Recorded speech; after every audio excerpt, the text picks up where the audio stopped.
What is one lie you must keep up that you hate, but it covers up a much bigger fuck up? I have 3. Each one was the worst in its own way. The day my father was diagnosed with Lou Gehrig's disease, I cried. I'm not a crier or a very emotional person. I'm more Vulcan-like, I guess. Not saying I'm a hard ass, just that I'm good at keeping up appearances. That caused me to lose it. That's the impact it had on me. The worst lie I maintained was that there was any improvement or ever going to be any improvement, no matter what medicine he took. My parents were both hopeful. My family was hopeful. People prayed left and right, and every good day was met with praise Jesus and maybe it isn't Lou Gehrig's after all. They basically forced me to say maybe they were right plenty of times. I didn't want to tell them the truth. He isn't going to get better. He's going to become more paralyzed until he can't get enough oxygen. Then he's going to die. Even the day he went out for a hospice weekend, my mom and I were his only caregivers 24/7 for years. I wanted to pull my mom to the side and say, this is CO2 poisoning. He can't breathe out enough, and it's building up in his system. Say your goodbyes. His time is short. I recognized his change in behavior. I recognized his symptoms. Even the nurse at the hospice place wouldn't have any of it. I could barely open my mouth. Well, he died that day, just like I knew they would. And I couldn't very well go and tell him goodbye. I did the best I could without alerting him to the possibility of it. There's 2 lies, I guess. The third lie is that I hated to see him go. No, I loved to see him go. I didn't cry when he died. His suffering was finally over. Almost every minute of his last 6 months was hell for him. He could barely move anything at all. I mourned when he was still alive, but not enough people in my life would understand that for me to ever tell anyone I knew in real life. Thanks for listening, Reddit. I've never told anyone this, and don't suspect I ever will again. Edit. I really appreciate all the support, kind words, and experiences. I'm generally a reserved person emotionally, to say the least, but almost every post had me in tears. All kinds of tears. Happy, sad, empathic, hopeful. I don't think I've ever experienced such a wide range of emotions such a short period of time. The gold is great, but my kingdom for a box of tissues. Not a current lie, but one I plan on when I get married. My family is uber Catholic and likes the whole be fruitful and multiply thing. I got my tubes tied years ago, and they have no idea, when the time comes, that they start pestering me about having kids. I plan to fake infertility or a miscarriage. Seems drastic, but it's literally the only way I can think of that won't turn into a family war, while making em uncomfortable enough to not ask again. Edit. Thank you to those that have, thoughtfully, replied. Really. Many replies of the do not fake a miscarriage persuasion. I appreciate all of your insights, and you've given me a lot to think about in the way of selfishness, communication, and life. Edit 2. I only have 1 cat, and am otherwise normal, a godmom, even. Please no more calling me some form of lonely, and making this personal. I really am trying to coexist with breeders, non-breeders, children, family, and others as best I know how, I swear. My girlfriend and I were sitting around visiting with a bunch of friends. She was sitting on my lap and someone else was talking, so no one was looking at us. All of a sudden I felt my girlfriend seize up as she stifled a sneeze. Unfortunately, holding back the sneeze caused her to rip a massive fatched. The fatched was so huge that every head in the room turned towards us with a look of shock and awe on their faces. I just smiled sheepishly and said, "Excuse me." All the guys cracked up, and the girls feigned disgust until the aroma hit their nostrils. It was a rancid vulgar odor that cleared everyone out of the room. The group had a few good laughs, and made fun of me for years for that fatched. That's okay. That night, and many nights thereafter, I was amply rewarded for chivalry. TLDR took the blame for my girlfriend's very public, very loud satanic as blast DM, HS. My husband and I were spending a few days with my dad and stepmom at their house, and we were hanging out downstairs. When I go upstairs to change clothes, my husband runs up a few minutes later to use the bathroom. Since he is in the guest bathroom, I use the one in the master bedroom. When I come out, my husband is standing in the doorway of the guest room, silently and frantically motioning for me to come over. When I get in the room he says, "Dude, I clogged the toilet and it won't flush. You have got to find a plunger." So I'm looking around upstairs, but can't locate one. I tell him I'll have to go down and ask my dad where they keep it, and he begs me to take the blame, to save him the embarrassment of clogging my parents' toilet with his massive poops. When I ask my dad where the plunger is, he gives me a weird look, and I tell him that I accidentally clogged the toilet. Him and my stepmom go on a scavenger hunt for one, but come up empty-handed. My stepmom is like, "I don't think we have a plunger." What the fuck? Who doesn't keep a plunger for those unexpected moments? Great. Now what? My husband is still hiding in the guest bedroom. Since no plunger can be located, my stepmom gets a yardstick from her craft room and proceeds to the bathroom to unclog the toilet. She faking chops my husband's poop into enough tiny pieces to flush the toilet with a faking yardstick, giving me looks. Dad too. My husband emerges from the master bathroom, toilet flushing in the background. What's going on? I told him I clogged the toilet, and he starts laughing, and my parents start teasing me, making poop jokes, and talking about how they are going to have to get my stepmom a new yardstick, because I've destroyed the one she had. Yeah, my husband still owes me for that one. We laugh about it to this day, and my parents still bring it up in public. TLDR, took the blame for clogging the toilet at my parents' house, when, in fact, it was my husband's poops that did it. To add insult to injury, they didn't have a plunger, and my stepmom used her yardstick to chop up the poops so that the toilet would flush. My dad told me on my 19th birthday that he had fathered a girl with another woman. He never mentioned that he was currently playing a role in the kid's life, and I never asked. He had never told my older brother and sister, but my mother knew. They were going to tell us all at one point, but he died before that ever happened. It was 7 years later. I act like I don't know about it. My sister somehow found out about it and was hinting about it at a family function, but never actually said anything. It gives me some small measure of satisfaction that I knew something this big before my big, naughty, sheethead of a sister did. If she brought it up, I was fully prepared to not give a shit and just carry on. It hasn't changed my life in any way, really. I've never had any intention of meeting my half-sister, and probably give as much of a shit about them as they do about me, maybe less. Dropping that I know about it to my mother would probably cause her a considerable amount of grief at having to deal with it again. Not worth it. Edit. Not sure if it's even appropriate for this thread, but I never really got this off my chest, so fuck it. I worked at my dad's company when I graduated from college. I spent 2 years there. I tell people that I quit because it was essentially a dead end for me and that I needed to move on. And while that was true, that wasn't why I quit.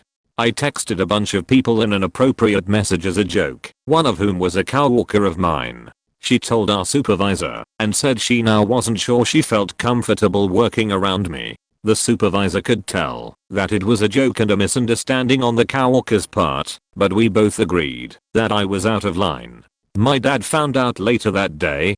The next day I went in and gave my 2 weeks notice. I said that any action not resulting in my leaving could potentially be construed as favoritism, and I didn't want to risk my father's position and thus my brother's tuition and mother's alimony on a silly mistake at a job I had outgrown. The only people that know what really happened are my coworker, my supervisor, her supervisor, and my dad. Everyone else thinks I just got sick of the job and left.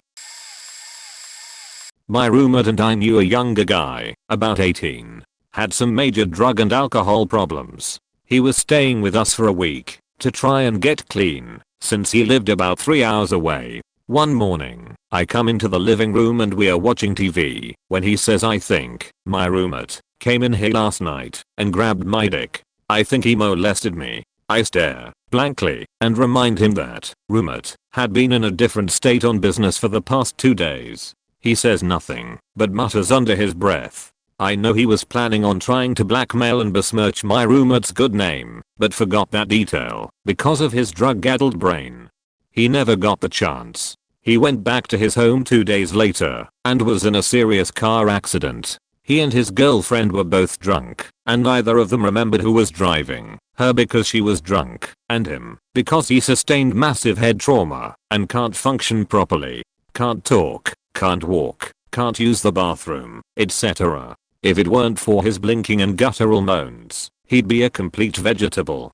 Here's the worst part, the part that pertains to this post. I never told anyone what he had said, or what I know he was planning. He was a piece of shit that was going to take advantage of my roommate, who is the best guy I know. After the wreck, my roommate was crushed. He thought he could done more to keep the guy safe, and he did everything he could for the guy and his family afterwards. He doesn't know what the low-life scum was going to do, and God help me, he never will. I guess this lie wasn't made by me, but I keep it going, because I'm too afraid to tell anyone the real truth. I was always a good football player, starting center on a pretty storied high school team. My junior year we got a new offensive line coach, and he was a very terrible man. I think he was taking out his hatred for his sons on us guys. He made us do a lot of terrible things, including doing bear crawls through a horse trough, filled with about 6 inches of sheet. I've been through the typical hazing in sports, but this was borderline abuse. I quit the team a week before our first game, and gave no explanation why. No one would believe anything I said about the coach anyways. I lost all the men in my life I had come to know as father figures, and many people I had called friends. About a year later I found out that the coach's wife had started a rumor that I was a drug addict who chose addiction over sports. I let the lie go and chose never to explain the real reason. Whenever I see the coaches or players around town they can't even look me in the eyes.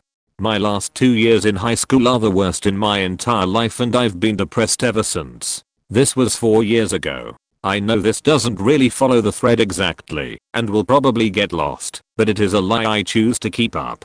For whatever reason.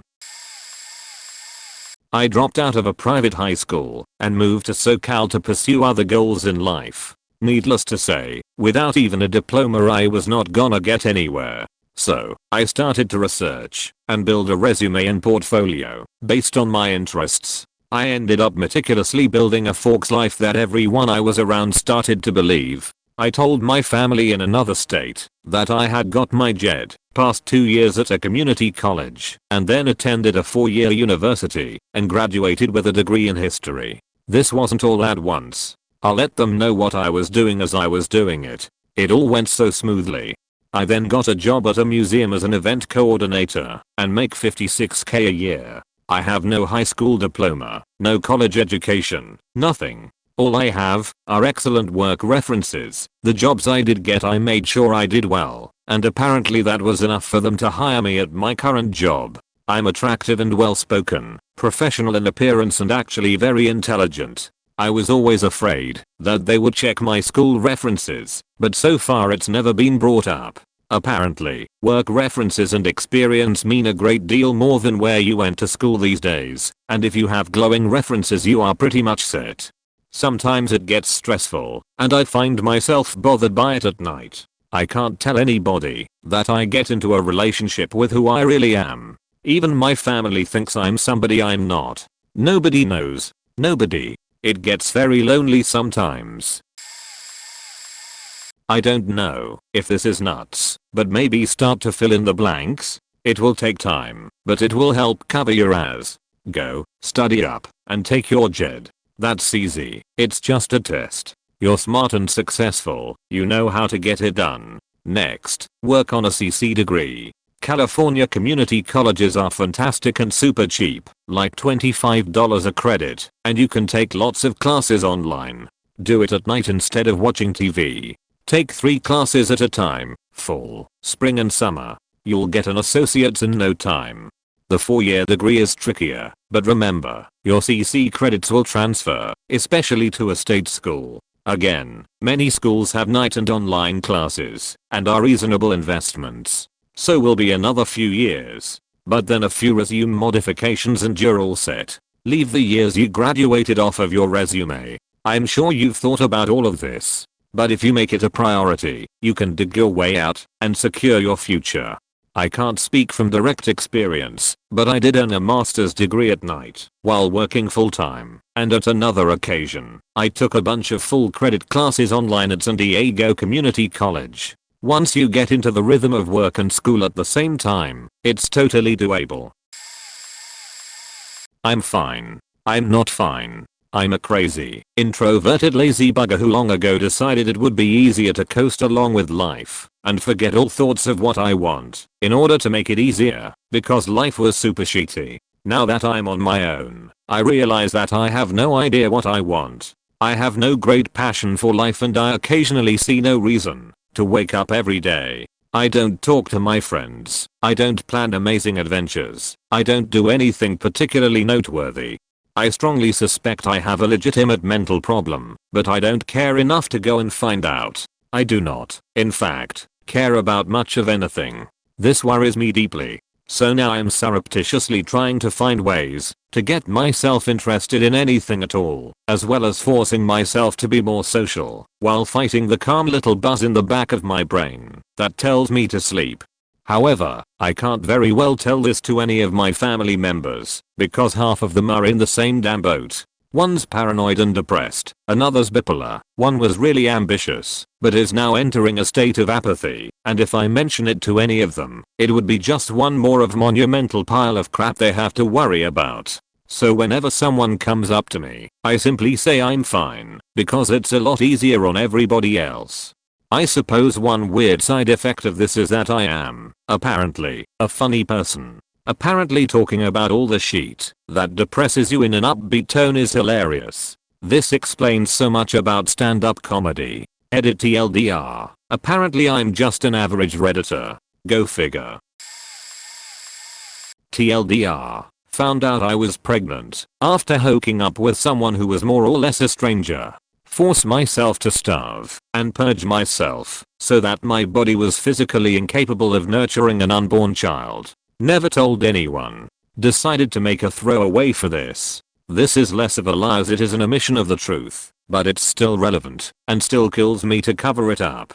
I was in San Francisco for a couple of weeks the summer before my senior year of high school. My parents had let me go on this trip knowing that I would be nearby to some close family friends, but in all honesty I spent the whole time just kicking it with one of my closest girlfriends. I had the time of my life and I don't regret a single second there, but I did hook up with a guy several times. Each time, we were pretty drunk. I'm confident we used protection. In fact, I'm 110% sure we did. Anyways, I went back home, but still kept in touch with this guy and my other friends back in San Francisco. But I started feeling sick a few weeks later. My senior year was starting, and I couldn't get the nagging thought out of my mind that maybe, just maybe I was pregnant. I didn't want to be, but I didn't rule out the possibility. So I went down to the drugstore, bought a few tests, and tried 1, 2, 3, and all came back with the same result. I was, without a doubt, pregnant. Now, during this time I was still really ill. I was still preoccupied with my habits of anorexia and bulimia, and no way could I be pregnant because I was too young. I was about to go through my senior year of high school and I would probably gain so much weight. Understand that I was really ill, and as faked up as those reasons sound, it was exactly what was going through my mind. So, for the next 2 weeks, I restricted my meals so much that I was consuming under 300 calories a day. I exercised enough to burn off all those calories, and then some. And whatever I did eat, I always followed up with a bottle cap-sized portion of ipecac, a liquid that induces vomiting. Most of that time is a blur, just like most of the years when I was ill. But I do remember that after those 2 weeks, I took a few more tests, and I wasn't pregnant anymore. I try not to think too hard about what happened, because the idea that I was totally comfortable with this just a few years ago terrifies me to no end. I never told the guy I hooked up with that I was pregnant. I never told him about the decisions I made. I never even made him knowing an option. I got rid of a problem quietly because I was scared and too young to have a kid of my own. I haven't told anyone I've dated, or actually anyone I know, since then. I keep it because it wouldn't benefit anyone by knowing what the truth is now. I still feel terrible about it, and probably always will. Have a doozy. I have a kid born at 24 weeks gestation 16 weeks early. She weighed 1 lb 8 ounces. It was 14 years ago. She's profoundly disabled, mostly developmentally. She doesn't speak. Has autism. Why was she born so early? Unclear. The doctors say. I just went into labor. Doctors say I had a very high count of E. coli in my birth canal. That's their only clue of what might have been wrong. They usually then say we'll probably never know for sure. I know for sure. 14 years ago, I was in an argument with my husband, on the phone, and ran to the store, to get some ice cream to settle my nerves. On the way to the store, my stomach felt queasy. I didn't stop. Focused on ice cream. I felt worse and worse, and I still bought the ice cream then ran to my car, to get home in time, to relieve the coming storm. I didn't make it. As I drove home, I had epic diarrhea. Sorry, nothing could be done. I just sat there, raced home and cleaned myself up. I was pregnant. There's zero doubt that I introduced a massive amount of E. coli into the birth canal, which led to her catastrophic early birth and now a profound disability. If I'd gone home when I didn't feel well, it wouldn't have happened. If I'd gone to the bathroom at the store, it wouldn't have happened. If I'd done something else besides want ice cream after an argument, it wouldn't have happened. If I hadn't argued with my now ex-husband about whatever, I don't remember what, it wouldn't have happened. She'll never be independent, never speak. My older daughter will have some responsibility for her whole life. People treat me with such respect and deference when they know how much care my daughter requires. I hate it. I'm not to be pitied. I feel overwhelming guilt about my daughter's life, how she was robbed of a normal life, because of me and my selfishness. No one knows. I keep thinking this will ease the guilt, the sense of having this secret, the terrible desire to punish myself. It hasn't. I've made a weak attempt at having a life. My marriage ended, but I date someone. I'm overweight, only sorta. I lost some weight 3 years ago. I look much older than my age. I struggle to still care about what happens to me, although I know I need to care for her as long as possible. I resist respite from the care of my daughter as I don't think she gets a break from her situation. I'm sure people have no idea. I don't socialize with other parents of disabled kids unless they too cause their kid's disability. They aren't in my same shoes. A perfect thread for me. Right now I'm covering not 1, not 2, but 3 massive lies against 3 groups of people who all have varying levels of knowledge regarding my circumstances. Recently, I failed out of the nursing program due to what I believe was a mix of politics and a failure to pass a single simulation. I was, naturally, devastated. After trying to restart my major in physiology, my parents inevitably found out and decided it was time for me to hit the road and head to a new school, which I was okay with, seeing as the current university I attend has very little to do around here. Plus, it's a cheaper affair, so my parents will be happy. Everyone will be happy. During the summer, however, I took on a new job at a store in addition to my other job with the university. I'm also in a fraternity on campus. So, now I'm living a giant lie that I have grown quite a callous to. Here are the people and what they do not know.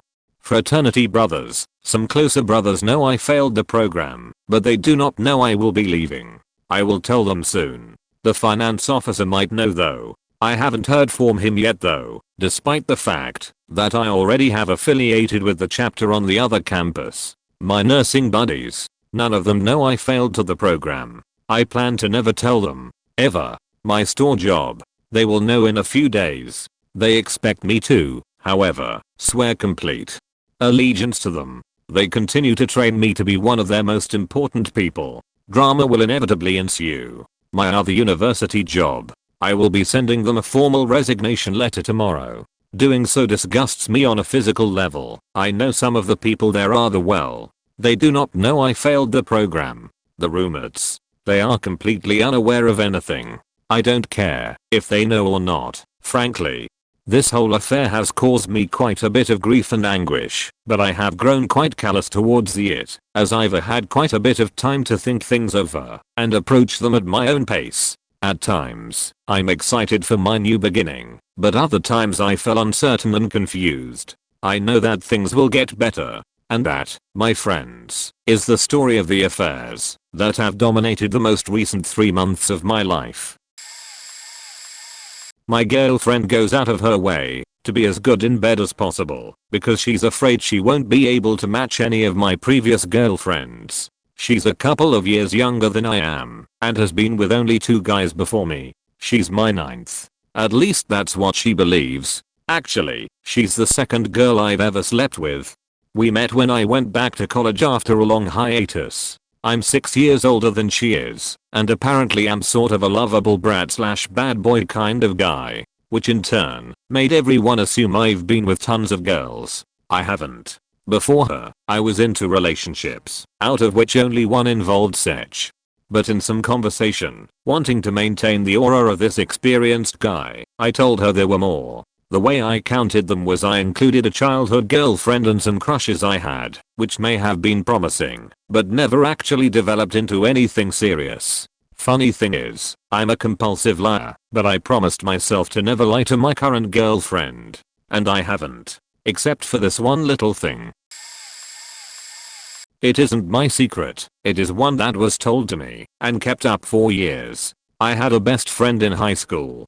3 years of being inseparable, excluding senior year due to drama between me and his girlfriend. Him and I go to college together, become close friends again. After we both drop out of college, for different reasons, I realize I have been in love with him for several years, and the reason I don't put forth much effort in the few relationships I've had is because no one measures up to him. I finally tell him, and he says that the only way he would be able to marry me is if I switch to his religion. I couldn't do that without offending his religion, so I decline. I'll live with the regret of not being strong enough to be the woman he could have married. We still stay close friends, though. Fast forward a few years, one day he calls and tells me that he has found Mrs. Right. He is dropping $1.5k on a ring. I'm of course invited to the wedding, and of all days, the wedding is on my birthday. I regretfully inform him that I don't have enough leave time or money to make the trip. We hang up, and I cry like a baby, sad that it isn't me, but happy that he is finally going to be happy. Over time, he tells me how awesome of a wife she is, tells me how excited he is, that they are expecting a baby, complete with the details of how she broke the news to him, and later, pictures of the daughter. He has been in the Marines since after we left college. Over time, we fall out of touch with each other. Every few months we call each other, or send texts or Facebook messages. One day 2 years ago, I sent him a Facebook message saying that I want to become better friends and keep in more constant touch with him, and I hope his family is happy and healthy. I get a message back the next day saying he just arrived in Afghanistan and of course we need to become closer friends again. One day later, he was killed by a roadside bomb. I'm not by any means a spiritual / religious person, but I work with someone that is a pastor in addition to working at my job, and I asked him to pray for his family, that he left behind a daughter and wife. I'm able to contact his sister through Facebook, but have no way to contact his wife. I offer my condolences to his sister and ask her to pass them on to his wife. His sister is dumbfounded and has no idea what I'm talking about. I quickly back out and tell her I must have misheard him at some point because I do not want to cause drama. Turns out the pictures he sent me were of his sister's daughter, and the story of how she broke the news of the pregnancy was the way his sister did to her husband. I know that this isn't what the thread asked for, but it was the first thing that came to mind. TLDR, friend lied to me saying he was married and had a kid. Found out neither was true after he was killed in Afghanistan. When I was 12, I was walking down a wooded path at the lake. The path was a path simply because there was a trail of packed wood mulch in the ground that seemed to suggest that, yes, this is a path. Though there was no sign, so I didn't actually have any way of knowing. I was going off of a gut feeling that I like to call my sleuthhound instinct. This path curved and winded around trees that sat atop a very short cliff. Below that rocky cliff was lake water. You see, I was at the lake, and this path wound its way around the lake. And I was on this path, around the lake, and with me, I carried a walking stick. The stick was of natural make, in that it came from a tree. However, it's likely the stick was the tree as well, because it was too straight to just be a branch. This tree that I carried with me was around 4 feet long, as I remember, and as such, it made a good walking stick. Walking tree. As I made my way around the path around the lake with my walking tree in hand, I happened upon a feisty little chipmunk blocking my path. Being 12 at the time, and having an imagination that goes about 7 times the speed of sound and occasionally faster than light, in my mind I saw this as nature's equivalent of a Renaissance highwayman. Here I was, alone, on a path, in the middle of the woods with nowhere to run. In front of I was a feisty little chipmunk who was refusing to budge. Chip Chanazy, which I just decided was the chipmunk's name, ran these parts of the woods, and you had to pay a toll to get by him. Many a smaller chipmunk had met his doom at the slender paws of Chip Chanazy, so it only makes sense that his next great heist would be to rob a 12-year-old boy. The cosmos ordained that I should be that 12-year-old boy. Myself being a devilish young rouge wasn't about to turn tail and run, though, at the same time, I wasn't about to pay up the toll to Chip Chanazy. I had a reputation to keep.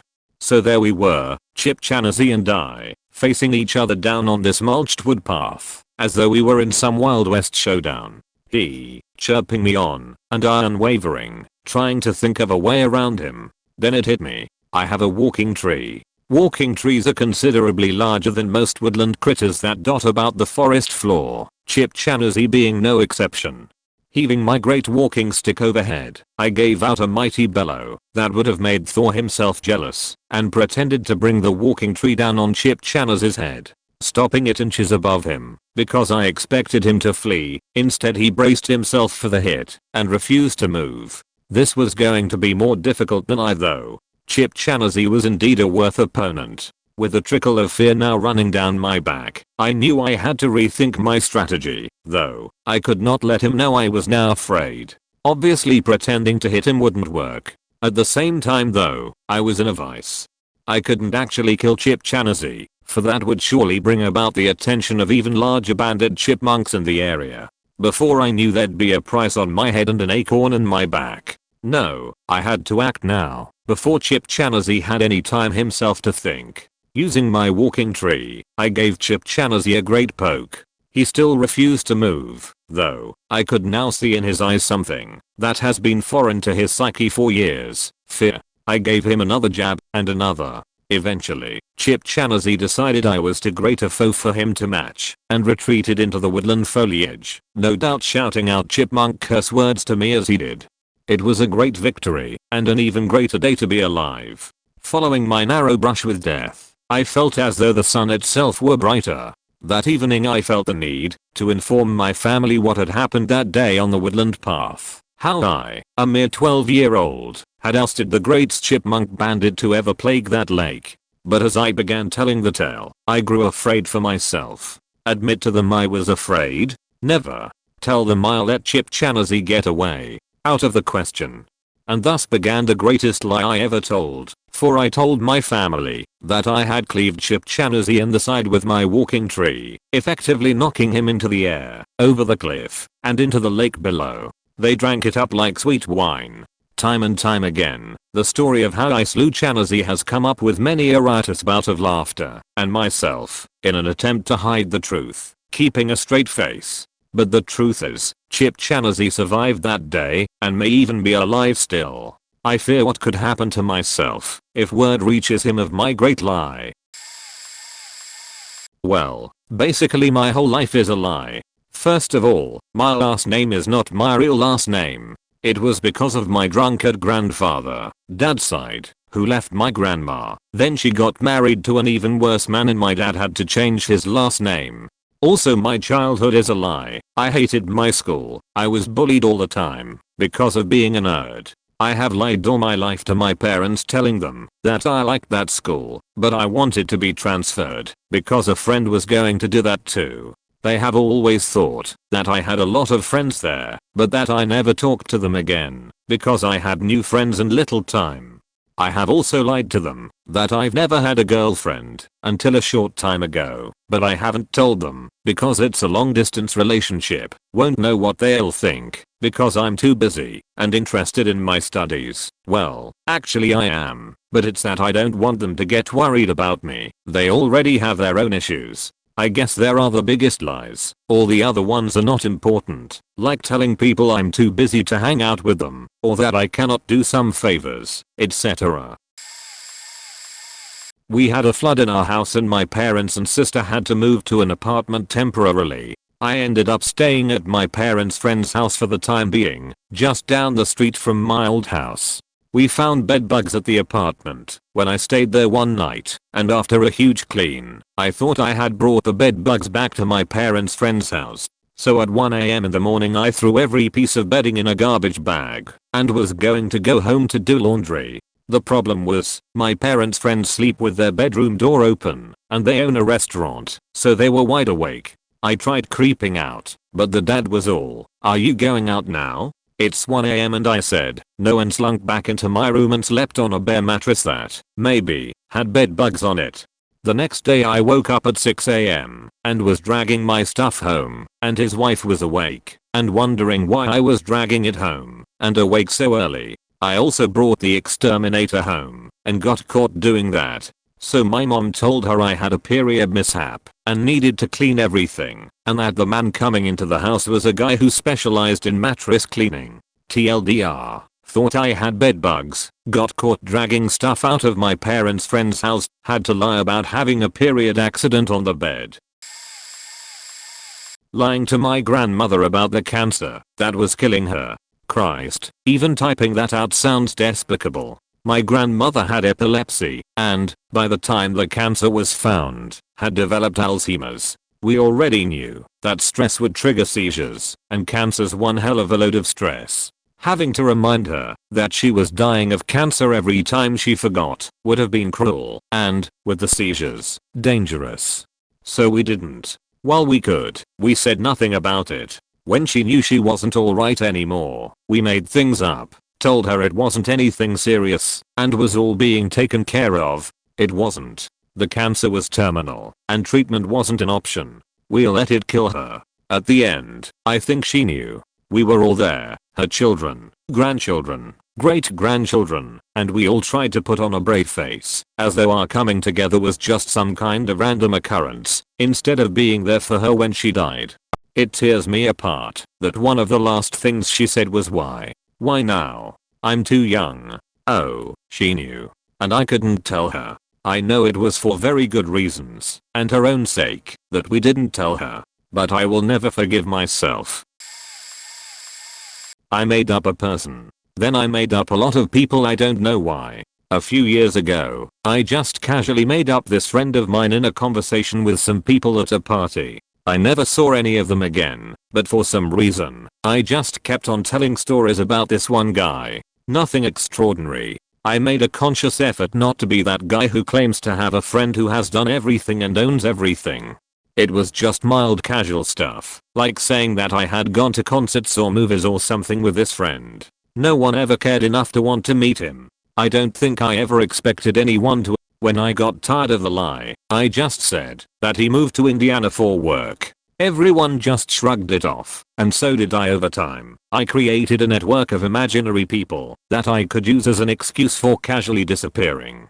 The truth is that I was a heroin addict, and I needed to justify the hours in which I would just disappear. My imaginary friends were a justifiable enough excuse for no one to question it. My real friends all know now that I had a problem, but they do not and cannot know just how bad it was. They think it started around the time that the first imaginary friend moved. They don't know that it started long before then, or that I don't even know where I was most of the time when I was hanging out with said fictional people. I'm sober now, but I don't think I can tell many people the full truth. I told my best friend. I told my current girlfriend, who didn't know me back then. Everyone else is in the dark about just how far I went to cover up my addiction. TLDR made up a bunch of imaginary friends to hide the fact that I was addicted to heroin. I don't like seafood. Plain and simple. years ago when it was finally that time for me and my best group of buds to eat at some seafood restaurant. They all looked at me like I'm a dick for not ordering seafood.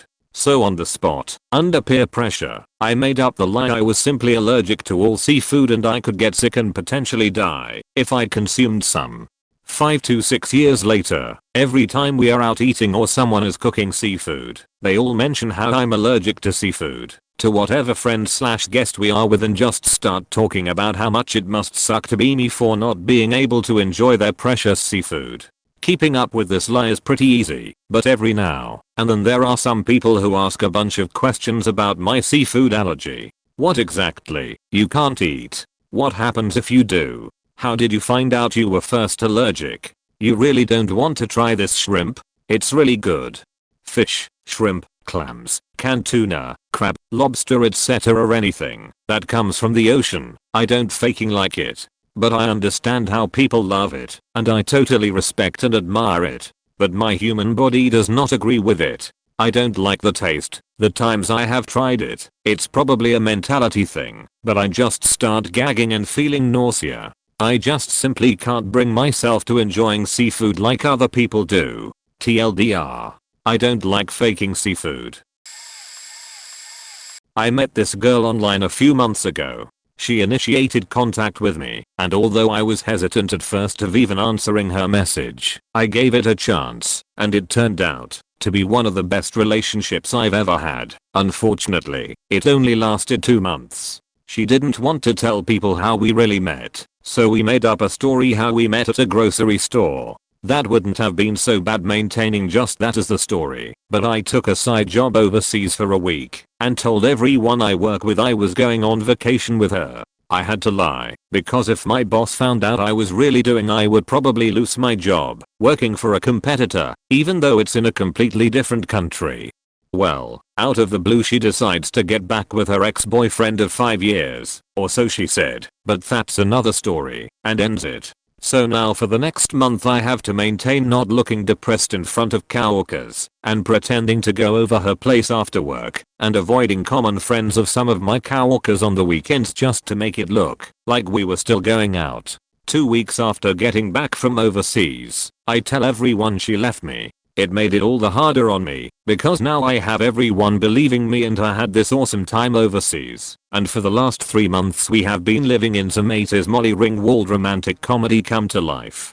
I had to be real strategic about showing off pictures of our time on vacation to the coworkers. I told everyone she took most of the pics and only took a couple on my phone. Now that it's been a while since the fictitious end to our relationship, things have finally calmed down with people bringing it up, and I feel like I can relax a bit. The short version is, I met a girl on a dating site, we lied about how we really met, then she became part of a lie, so I could moonlight with another company for a week behind my current company's back. How I met my boyfriend. What we tell everyone, we met at a school event /con/ we were internet friends, and it became more after hanging out. The truth.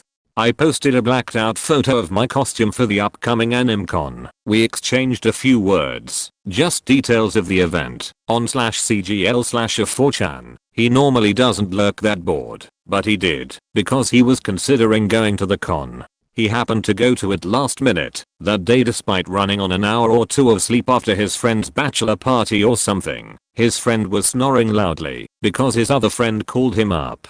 He happened to remember my post and decided to ask if it was me. We ended up hanging out the rest of the con. Even though I was 16 at the time, he was 21. I was too young for him. We were Facebook friends after that, but we didn't really talk to each other much until about a year later, when he noticed I was always up till ungodly hours of the morning like him, and he decided to message me.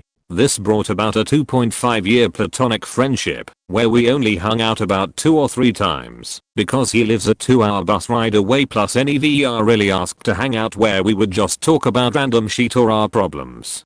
Last year we ended up hanging out 1 to 3 times a day. I was in the middle of a bad breakup, guy I had dated on and off for 3.5 years, basically guilting me to get back together with him, even though I didn't want to because of many reasons. I tried even though I didn't want to, but other things happened, and at that point I was done and just wanted him to leave me alone. But I was pretty spineless and had no one to really talk to along with being inexperienced. Anyways, we ended up getting together after a night of hanging out at my house. I've been much happier ever since. He's a great guy, and I hope to be with him for another year. At the end of this semester, I signed up for 2 online summer school courses at a state university to help get some credits for my full-time liberal arts college. This is important later. They started at different times, one 4 weeks before the other, so I thought it would be a piece of cake. Well, a few weeks later I log on to the course, only to realize it started a week ago, and I've missed 2 deadlines for assignments that were due the first week. As the course progresses, I end up giving up and not doing the last couple of assignments, or taking the final exam, so I fail the course. Now my second course has started up, and has 2 weeks left of the 6-week program. I haven't submitted anything, nor done any of the work. I keep telling my parents, who are paying for all of this, which is a couple $1,000, that I made an A on the first course, and I'm caught up, and doing well on this second course. Lie #1. I intend to tell my parents, when I get back to school in the fall, that my college won't let me transfer the credits, because the program isn't in line with the liberal arts. Actually a real argument. My school is notorious for not accepting transfer credits from non-liberal arts institutions, in order to cover for the fact that I actually just failed both courses out of sheer laziness and stupidity. Because of this, I may have to take an extra semester or 2 of undergrad in order to go into medical school like I want to. I feel awful, but I can't even consider coming clean because my parents are also paying for undergrad and have said they'll pay for medical school as long as I do well in all of my studies. If they find out, I'll be cut off and I won't be able to finish undergrad or get into med school. Made new account because old one is known by friends and boyfriend that I had a girlfriend when I was 14. This lie has been told so many times that I'm starting to believe it. True story was, I fell in love with this girl at 14 and we were very close friends, but I dare not confess because I was afraid that she would find me weird and ruin the friendship. Then I left for another country for high school and we kept in contact. I was under severe depression, feelings bottled up inside, and with every day drifting further and further away from her, she became more and more perfect in my head, and I was more and more lovesick and heartbroken with my own thoughts and her tales about her boyfriends. Well, one day I received an email from her. She has a girlfriend now, and she is looking to me for support. I confess my feelings. She said, "Do you really think I couldn't feel it? Why did you not say it?" I swallowed a whole pack of painkillers, all 26 tablets, after realizing how unattainable it has become, and how many chances I had to be so close to all I wanted. I lived. The aftermath was more depression meds. I was actually doing good and almost off medication. Her girlfriend contacted me and said, "We could break up if you want to." Of course I refused to let that happen, and their relationship continued. To everyone else, the story was I had a girlfriend at 14, and it ended badly, spiraling me into depression for 4 years. I can't bring myself to explain how I attempted suicide because of all the shit that happened in my head. It's just overly psychopathic. Luckily everything is great now, and I'm living a pretty cool life with a caring person. In my mind, she is still that beautiful angel with amber eyes that could save me, much like how Daisy is perfect, but beyond reach to Gatsby. Wow, I have to admit, I've been a compulsive liar in social situations, so I have a lot of stories that fit this post. Here's a couple. There was a guy that grew up around me whom I couldn't stand as a kid. He was always achieving what I couldn't and would not let it down either. Whenever I screwed up, got suspended, or failed a class, even my mom would say, "Why can't you be more like X?" Ugh, I hated him.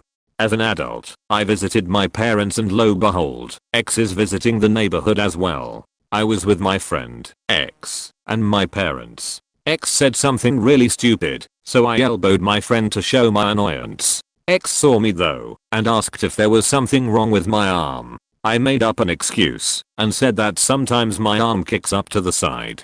Well, Turns out X works for the mayor's office and has a professional relationship with the mayor's doctor. He immediately said he would refer me to the doctor. I tried to say I didn't want to go, but my mom bitched at me about how I would be throwing away an opportunity to see a great doctor and I should do as X suggested.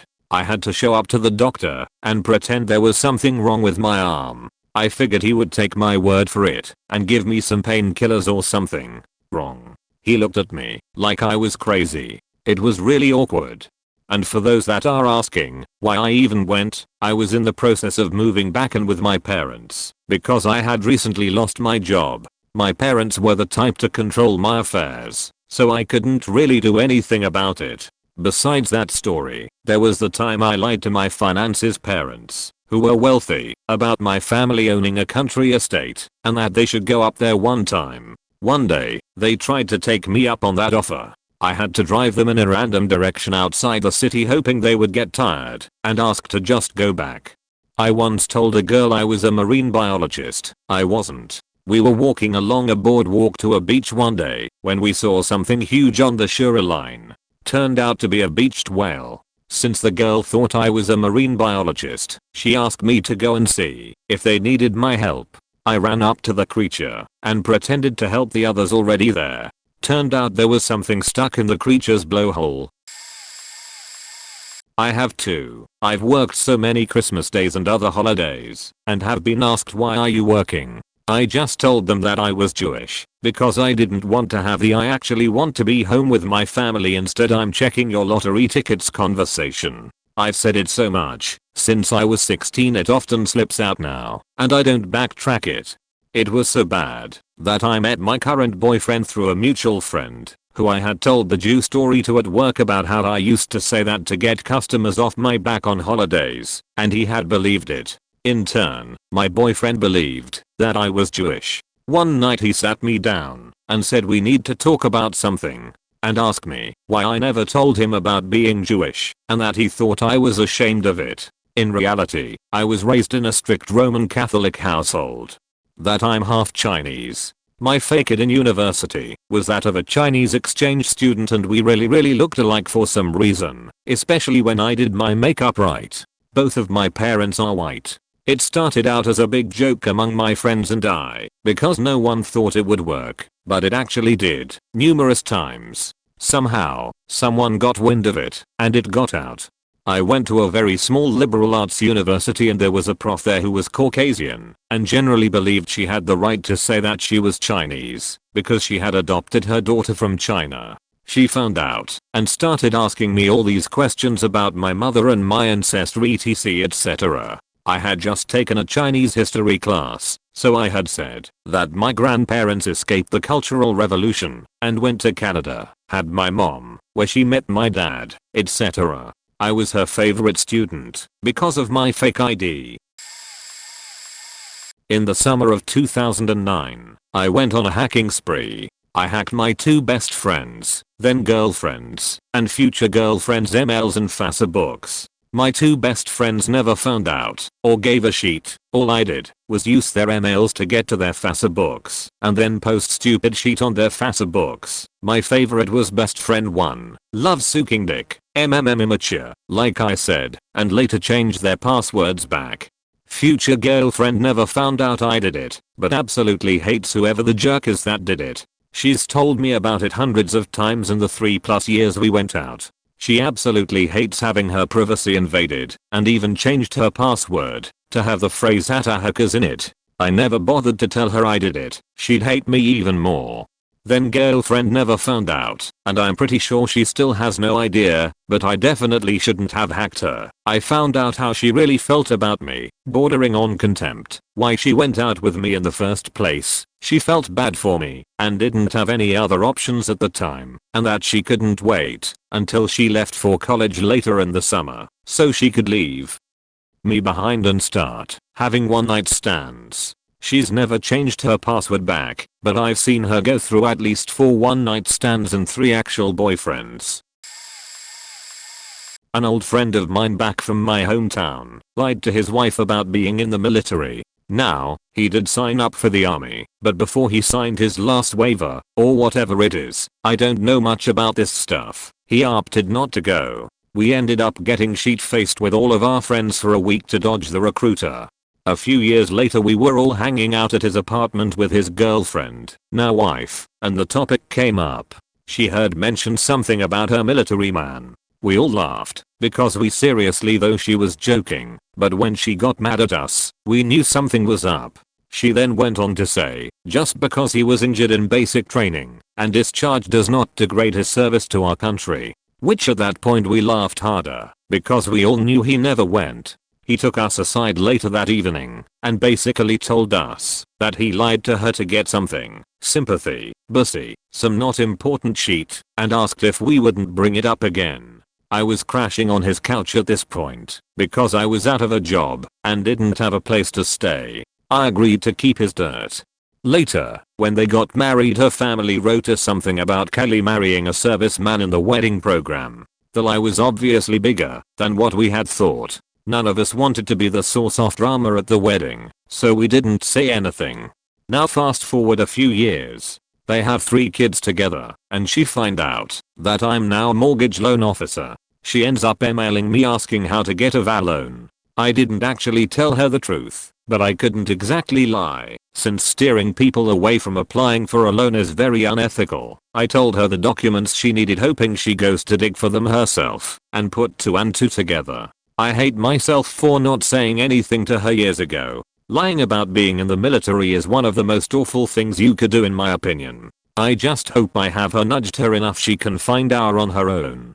TLDR. Friend lets me crash at his place while homeless. Find out he lied to his wife about being in the military, kept his secret even when asked by his wife. Info: I'm 17. For the past few years, I've become increasingly politically active. I've always leaned left, but wanted to make sure I hear all sides. Last summer, shortly after being hired at McDonald's, it was announced that Mitt Romney would be speaking at a nearby town. I convinced my dad to take me on last minute's notice. Since I hadn't even been employed a week, my schedule was really negotiable and basically contingent on when I could make it in to get my training sessions done. The head manager called.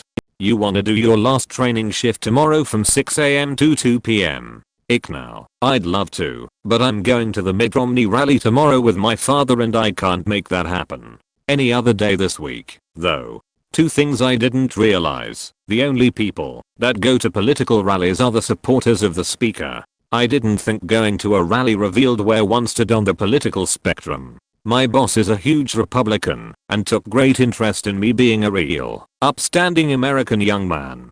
Since then, we have had countless discussions on how poorly Obama is doing, how much the Affordable Care Act is screwing our restaurant, how much gay marriage is ruining the foundation of our country, etc, etc. I faking approve of Obama, I faking love Obama, I don't care about other sexual orientations, and I wish I could tell you that, Mr. Michael, but I slipped up one faking day over a year ago and now you'll never know the truth.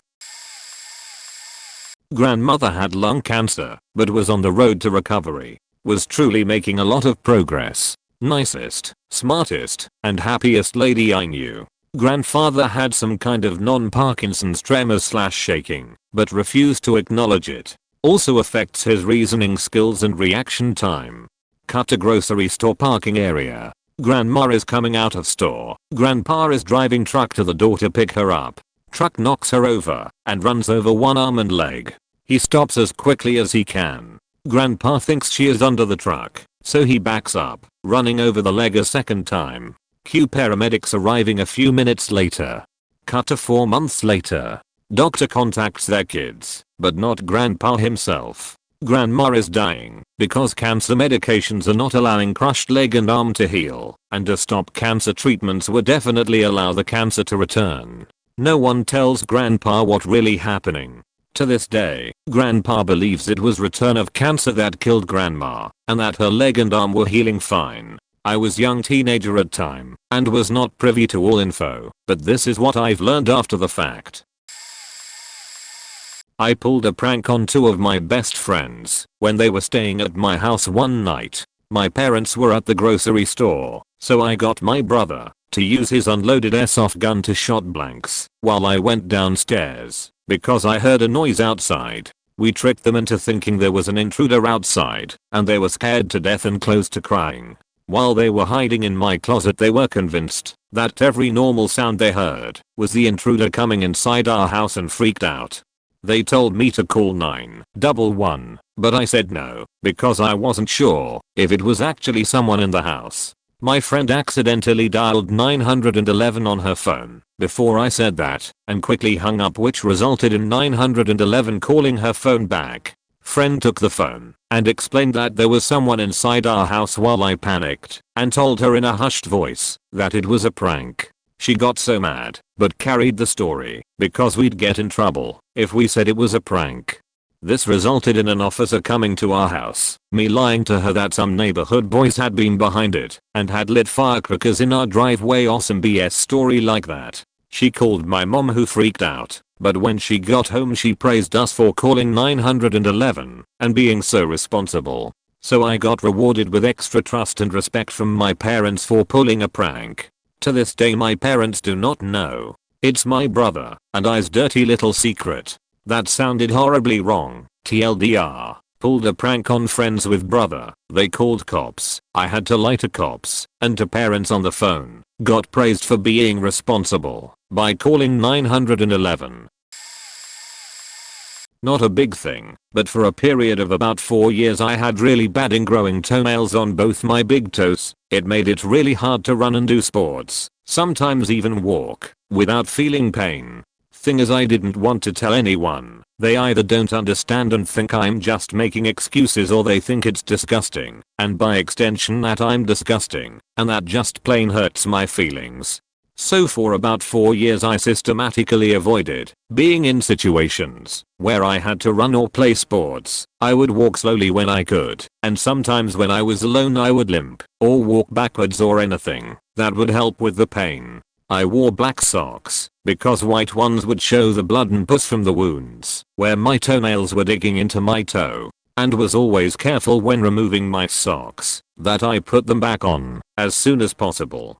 These wounds would also get infected, hence the pus, which would hurt more than the actual wounds themselves, and would be almost impossible to disinfect because the wounds were open all the time. This also meant that when I wore shoes that were the slightest bit tight I would be in constant pain. When I walked downhill I was in constant pain. When I accidentally banged my foot the pain was unbearable. Anyway, I didn't say anything about this to any of my friends for 4 years. Then I met a guy who had the same thing as me, and I had someone to talk to who actually knew what it felt like. Then 10 months ago I had a double operation on both toes, and about 2 months after that I was able to run and walk properly again. My parents are divorced, and my father's new fiancée is a wonderful person. She had 3 children of her own. When the youngest was little, he was savagely beaten at school and never 100% recovered mentally. She lives in constant regret that the extra attention she gave him may have caused his older brothers to get involved in drugs and other poor life choices. That said, they had appeared to be clean for years and had stable jobs. Last year, I got a call that the oldest son was in a horrific accident in a truck he had just purchased a few days before. He had lost control of the truck on an on-ramp, crossed 4 lanes of traffic, and hit the concrete median head-on. I noticed some extremely suspicious looking damage to the otherwise untouched rear frame, and resolved to pull the police report with the photos taken at the scene. I was worried the previous owner sold a car with an own suspension defect.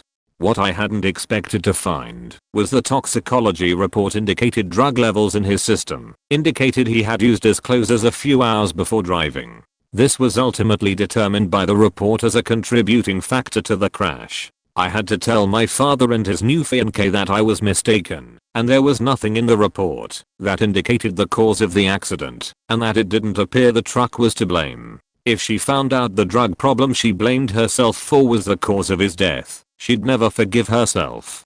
Sometimes I think back on all that's happened and can't justify how so many bad things could happen to such a nice person.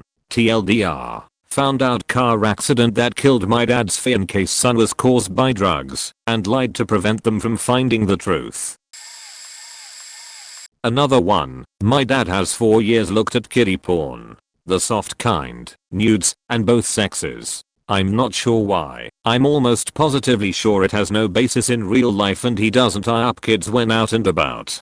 I keep finding it occasionally on his computer. Either a list of recently accessed documents that he hadn't cleared yet, or some residue in his Usenet downloads folder. He keeps downloading it and putting on these CDs, just volumes and volumes of them. The weird thing is that maybe it's just a compulsive behavior because he password protects and RARs them before sticking them on the CDs, and in my experience, RAR files on CDs become almost immediately corrupted, which means he probably doesn't open them again or otherwise he won't stop making the CDs. I'm trying to think back to maybe if someone molested him as a kid, but I can't identify a single person from his childhood who would do that. The only confrontation we've ever had was when he first caught me looking at porn. I said I was just looking at the same porn as on his computer. This was back when kiddie porn and regular porn were the same thing to me, since I was like 12 or something. Afterwards, I would hint on it extremely subtly, like the time I was teaching him how to use torrents, and said, well, you already download stuff from Usenet/newsgroups, right? It's kind of similar. And he said he had no idea what I was talking about. I don't know if my mom knows. I don't know if I'll ever ask him about it again. I just can't figure out a way to approach it. Maybe if I tell my brother first and work with him on it. The only thing it'll do is disrupt the family and prevent a possible event of him getting in big trouble about it in the future. P.S. Doing this through the Tor browser with brand new throwaway. I don't know why he's doing what he's doing, but I'm taking no chances. When I was 16, I was driving to go pick my boyfriend up from work. I looked away from the road for a minute and swerved, hitting the right rear of my car off the guardrail. Really, I was biting my damned fingernails. This was 1996, no cell phone. Picked up the boyfriend anyway, but because I knew my parents would kill me, told him I was hit by an out of control black minivan in the parking lot and the van drive away. I was 16 and an idiot. He called my mom, and she, positive I was lying, met us at the police station to call my bluff and make me file a report. Unbelievably, while my mother is up at the counter, a woman and her husband come into the police station to report a driver in a black minivan that ran them off the road. I nearly shit myself. The police never got a hold of the guy, who, remember, did not actually hit me. I was a lying little liar. He ended up leaving the country. Insurance paid for the damage, which it would have either way. I'm still lying about it, because my mom loves to tell the story of how she was so sure I was lying, turned out I was telling the truth, etc. Believe me, if she knew, she would have called me on it. She is not the kind of person to string something out for this long. I paid for it in the end. A guy that I stopped short in back of but never hit sued me claiming I had given him whiplash, despite my insurance company determining there was no collision and 2 witnesses on my side. Insurance ended up paying him. I was still 16 and still an idiot. TLDR, Leception. A junkie left his girlfriend after knocking her up. A respectable man subsequently formed a relationship with her child. They had 3 more children together. All 4 children call this man dad. All 4 believe he is their real dad. The first child is my friend, and he looks nothing like his 3 younger step siblings. I overheard the details of the scenario once when his mother was drunk and talking to a family friend. We are 25 years old now, and my friend still hasn't put together the truth about his father. Every now and then a comment gets made about how he doesn't look like his siblings, who all look very much like their mother, father, and each other, and I have to play stupid and laugh at the apparent circumstance. There's actually a similar case with 2 other families that I know about, but I'm not close with them anymore, so it's hardly a difficult secret to keep. The gist is that a family with 5 children lives next door to a family with 6 children. One of each family's children was actually conceived with the other family's father. As far as I know, this was not any sort of prearranged experiment. A friend in high school would always make up stories to tell people. They were often believable, just mostly exaggerated truths. At first we shrug it off, especially when it was obvious. Stories change, new details emerge, or we just knew better. Eventually he started to include people that were not involved, including me. Sometimes he would even put me in a position where I have to either call him out or back him up. He was a good friend though, the kind of guy who would jump in front of a bullet for a complete stranger, or so he made us believe. In fact, one of his big lies was that he was in the military and had all sorts of special training or whatever. Well, he and I were in the same class together when the teacher turned on the TV and 2 planes hit the WTC. That motherfucker jumped out of his seat and ran out of, walked 2 miles straight to the recruitment office and enlisted, all while keeping up the lie that he was enlisted the whole time. I mean, honestly, I don't feel bad for lying for this guy and backing up his absurd stories, but the kicker here is that there was a story he often repeated before going to war about dealing drugs and whatever. It was partially true, except where he would always say I did X, Y, Z and managed his contacts and whatever. I used to nod and let him tell his stories, knowing the truth was we never dealt drugs. We would go half on a sack, blaze it up, and play video games, maybe a few times sold an ounce for 125% of its worth, so we could get a free quarter. Anyway, this guy gets back from war, tells his thug life story to some new friends at a bar. I chimed in, and he faking acts like he didn't even know I smoked weed.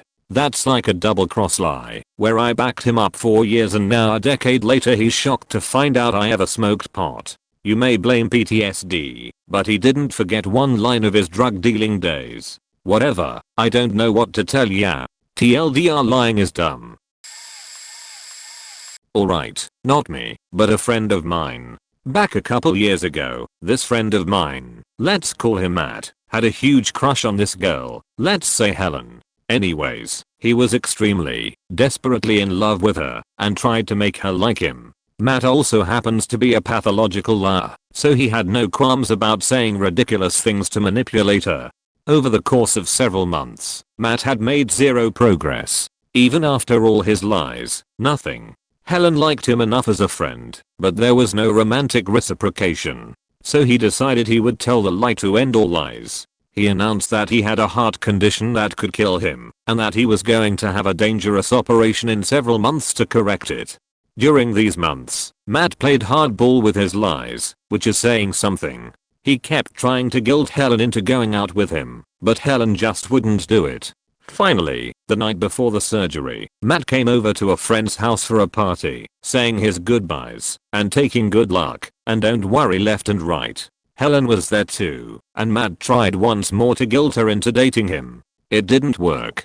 About 5 days later, I'm hanging out with Matt. I had a very strong suspicion Matt had been lying about his surgery, but he's already out of the hospital and hanging with friends less than a week after. I knew.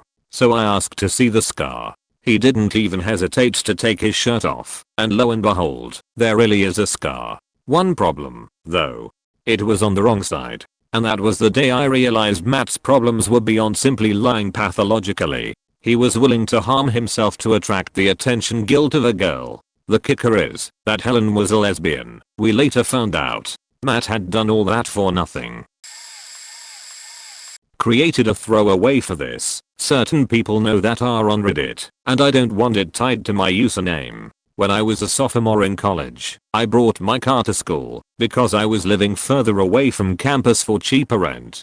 Now, I'm normally a person to take incredibly good care of my car. People always complimented that such an old car could look and run so well. I loved that beast. One day, I had driven to school in the morning, gone to class, and then went to hang out at my old fraternity house in the afternoon. As it happened a lot back then, hanging out turned into another party night as more and more people trickled in from class and the beer bottles began cracking open. I decide to crash at the house for the night and the party wages well into the night. At some point, my memory goes blank. The next morning, I wake up on the couch in my underwear with the motherfucker of all hangovers and realize I need a shower. So I grab my clothes and my bag, search around for the keys, and head to my car. As I get closer to my truck, I notice that something looks incredibly off, but I couldn't tell as it was on the other side of a planter/divider thingy in the parking lot. I see it when I'm about 50 feet away. The front driver's side wheel is torn, too. Shit. There was no remnant of a tire left. The aluminum rim was completely broken, there was a huge crack down the middle, and a large chunk of it missing entirely. The suspension is completely shot, hence why it looked funny. The car wasn't sitting level, and it looks like it had poured brake fluid until it was bone dry. What's worst, there was a huge gash in the pavement from where I apparently limped it back to its parking space and the rim dug in. Keep in mind, this was a Ford Ranger that was entirely steel and had survived multiple off-road driving sessions without so much as a scratch. This was a tough faking car, and I was amazed at the damage. And then the memories came back. I had decided at one point in my drunken stupor that I wanted Jack in the Crack, and rather than wait for someone to take me, I drove. Blasted out of my mind. I remember the drive-through dude asking if I was okay. I remember eating curly fries. After I got back to the house, there were still sheet loads of curly fries strewn about the cab. The details are still very fuzzy, and I don't remember all of it. My heart dropped out of my chest when I remembered what I had done. When I told my parents, I made up a story about how I fell asleep at the wheel and hit a curb. Completely plausible considering the damage. To this day, nobody knows except my girlfriend. Even then, I've never explicitly admitted to it. But thinking about what could've happened and how I could've hit something, or God forbid, someone, makes me sick to this day. I'm incredibly grateful for my good fortune. I have never taken a chance with alcohol and motor vehicles since. Even if it's one drink, I will arrange for other transportation and drive myself. TLDR, drove drunk, destroyed my indestructible car, made up a story to my parents, didn't get a dwee, will never be behind the wheel after drinking again. Sorry for the wall of text, but I had to get this story out. Feels Goodman.jpg. When I was 15, 16, when I started really to play the guitar, I definitely wanted to become a musician. It was almost impossible, because the dream was so big. I didn't see any chance, because I was living in a little town. I was starting, and when I finally broke away from school and became a musician, I thought, well, I may have a bit of a chance. Because all I ever wanted to do is music, but not only play music but compose music. At that time, in Germany, in 1969 to 70, we already had discotheques. So I would take my car and go to a discotheque, sing maybe 30 minutes. I think I had about 7 to 8 songs. I would partially sleep in the car because I didn't want to drive home, and that helped me for about almost 2 years to survive. In the beginning, I wanted to do an album with the sounds of the 50s, the sounds of the 60s, of the 70s, and then have a sound of the future. I knew the synthesizer, why don't I use the synthesizer? Which is the sound of the future. And I didn't have any idea what to do, but I knew I needed a click. So we put a click on the 24 track, which was then synced to the Moog module. I knew that it could be a sound of the future, but I didn't realize how much the impact would be. My name is Giovanni Giorgio, but everybody calls me Giorgio.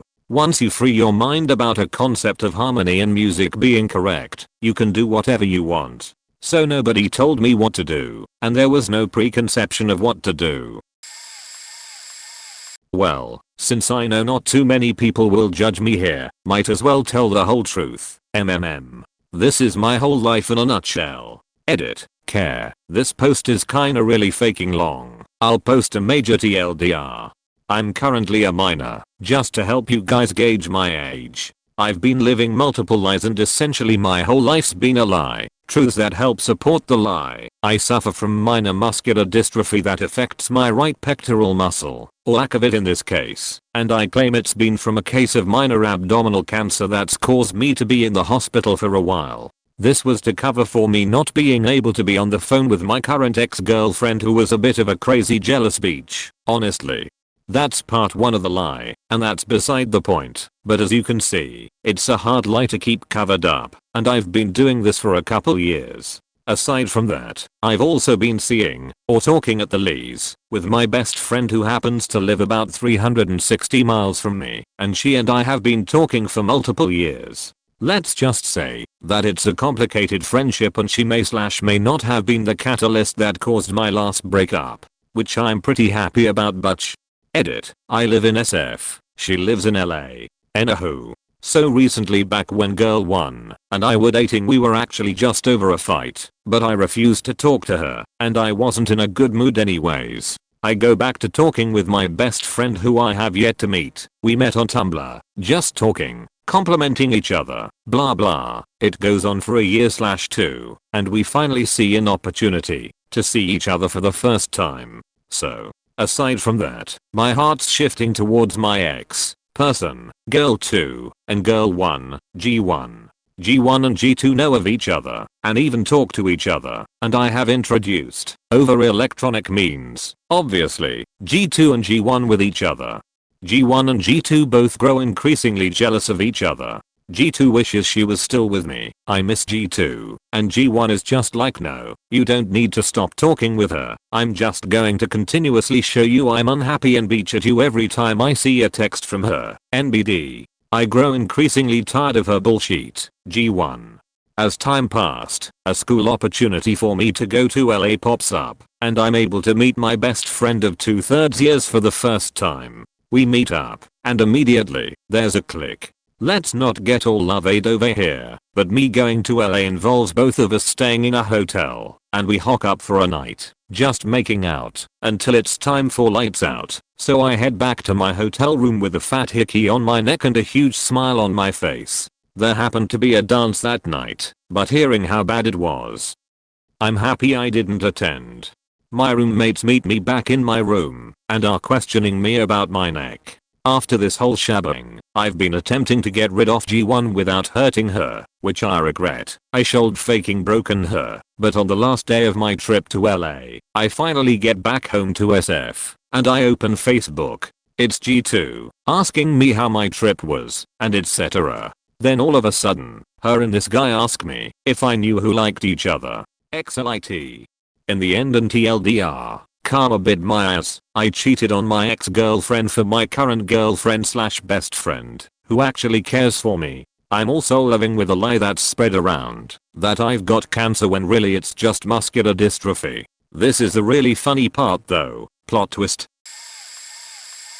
My entire family thinks that I stopped going to my first college of choice because I didn't want to bother getting a BS in psychology, and that the school I'm attending now has a BA which is easier. They think that the 3 semesters I did at community college were to save money.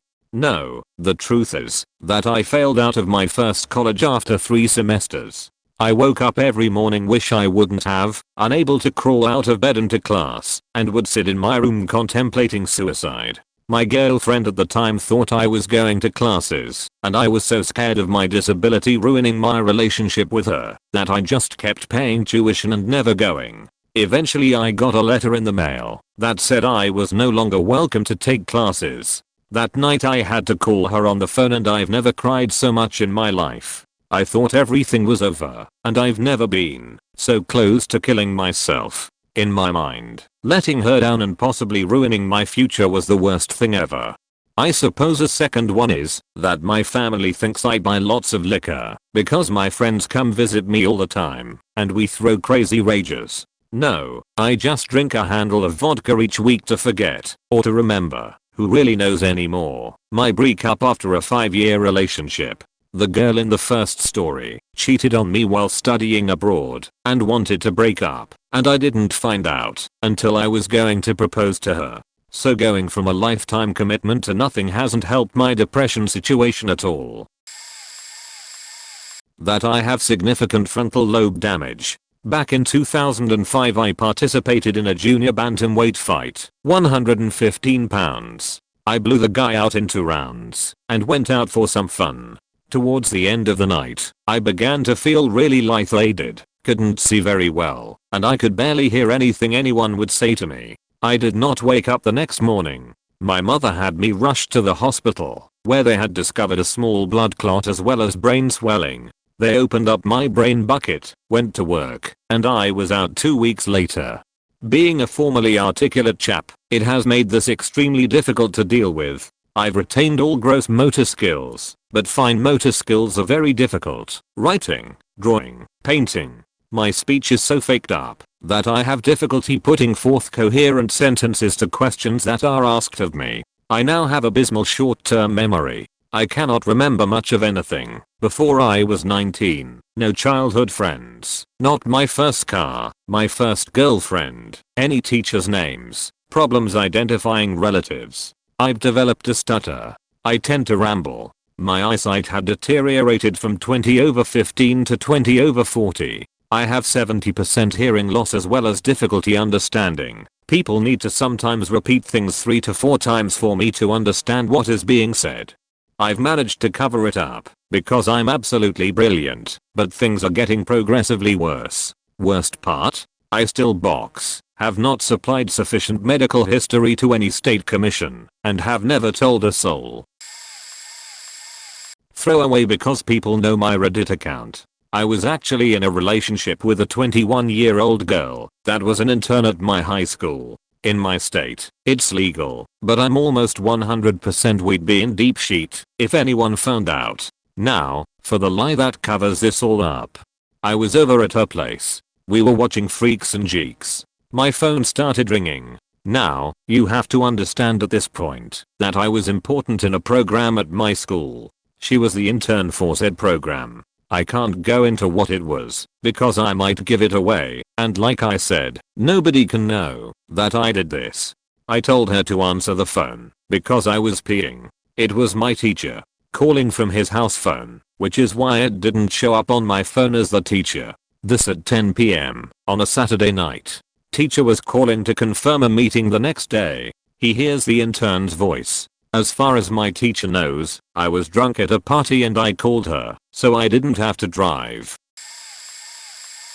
2 years ago I suffered a severe second-degree burn to my right hand. Only 4 people, and now Reddit, know how it actually happened. I was drunk and hanging out with some friends who own a bar that ages its own whiskey. Interestingly enough, after you empty the whiskey, the opening of the barrel will light residual alcohol on fire and form a blowtorch-like flame for an instant. Being 3 AM and drunk, the guys and I proceeded to have a contest to see who could hold their hand in front of the flame the longest.